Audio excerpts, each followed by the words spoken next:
ఎలా ఉండేది ట్రైలర్ మీకు? నాకు ట్రైలర్ అంటే నాకు ఇప్పుడే ట్రైలర్ చూపించలేదు ఆయన, ఇప్పుడే చూపించే, ఇప్పుడు మీతోనే చూసాను నేను. ట్రైలర్ చాలా బాగుంది Harsha, thank you so much. Cinema కూడా ఎందుకంటే ఫస్ట్ తన స్టోరీ చెప్పినప్పుడు ఎంత చెప్పాడో సినిమా షూటింగ్లో కూడా అంత బాగా చేశాడనమాట.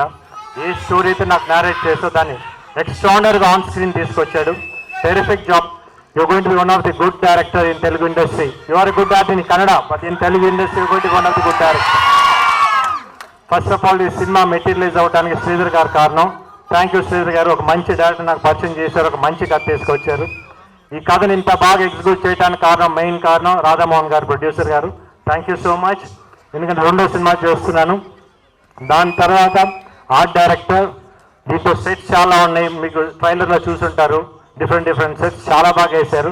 Thank you. మీతో ఆల్రెడీ నేను పని చేశాను, but this a very extraordinary work in this. ఇంకా డిఓపి స్వామి, నాకు తెలియదు ఇదే ఫస్ట్ మూవీ. తను డైరెక్టర్ ఆల్మోస్ట్ 7-8 మూవీస్ చేశారు.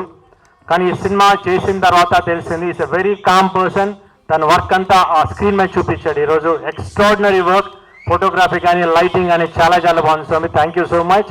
ది సేమ్ టైం నాతో యాక్ట్ చేసిన హీరోయిన్స్ ఇద్దరు చాలా బాగా చేశారు, Priya and Malavika.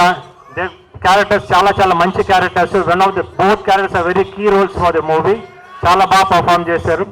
Nice to work you both you all. And Naresh గారితో చాలా రోజుల తర్వాత వర్క్ చేశాను. మా ఇద్దరి మధ్య సీన్స్ మీరు ఎంజాయ్ చేస్తారు, పడి నవ్వుతారు, ఎందుకంటే అంత మంచి సీన్స్ అనమాట. చాలా బాగా వచ్చినాయి సీన్స్. ఇంకా రఘుబాబు అన్నయ్యతో చాలా సినిమాలు చేశాను. మధ్య అన్నదమ్ముల్లాగా ఉంటాం. డెఫినెట్గా ఆ సీన్స్ మీకు ఫస్ట్ హాఫ్లో రంబోలా అంటే రంబోలా ఇద్దరి మధ్య. ఇంకా సప్తగిరి గారితో ఆల్రెడీ ఇంతకుముందు చేశాను. మరి ఈ సినిమాలో కూడా చూడండి వచ్చిన క్యారెక్టర్ డిఫరెంట్ అవతారాలు ఇద్దరు అయినా అసలు మళ్ళీ ఇంకా కొత్త అవతారాలు ఎత్తబోతున్నారో తెలియదు మీకు, ఫ్యూచర్లో తెలుస్తుంది మీకు. కొత్త హీరోగా మళ్ళీ కొత్త సినిమాలు రాస్తున్నాయి. విషయం ఆల్ ది బెస్ట్. ఇంకా ఈ సినిమాకి వర్క్ చేసిన ప్రతి టెక్నీషియన్కి థ్యాంక్ యూ సో మచ్. ఈ సినిమా మార్చ్ 8న మహాశివరాత్రి రోజున రిలీజ్ అవుతుంది. మీరందరూ థియేటర్లో తప్పకుండా చూడండి. ఈ సినిమా మీకు ఎంజాయ్ చేస్తాం. Because definitely it's going to be good movie. డైలాగా నేను ఊసకోతా ఉంటూ మొదలు పెడితే ఈ ఊరు శ్మశానం సరిపోతుంది నాకు చూడక్క. Thank you so much. అరే డైరెక్టర్ రవి బాసు సాంగ్స్ ఎంత బాగున్నాయో, బ్యాక్గ్రౌండ్స్ ఇరగా తీశాడు. ఇంకా ఫుల్ సినిమా బ్యాక్గ్రౌండ్ స్కోర్ అయితే అట్లా ఉండదు, అది వేరే లెవెల్ తీసుకెళ్ళాడు.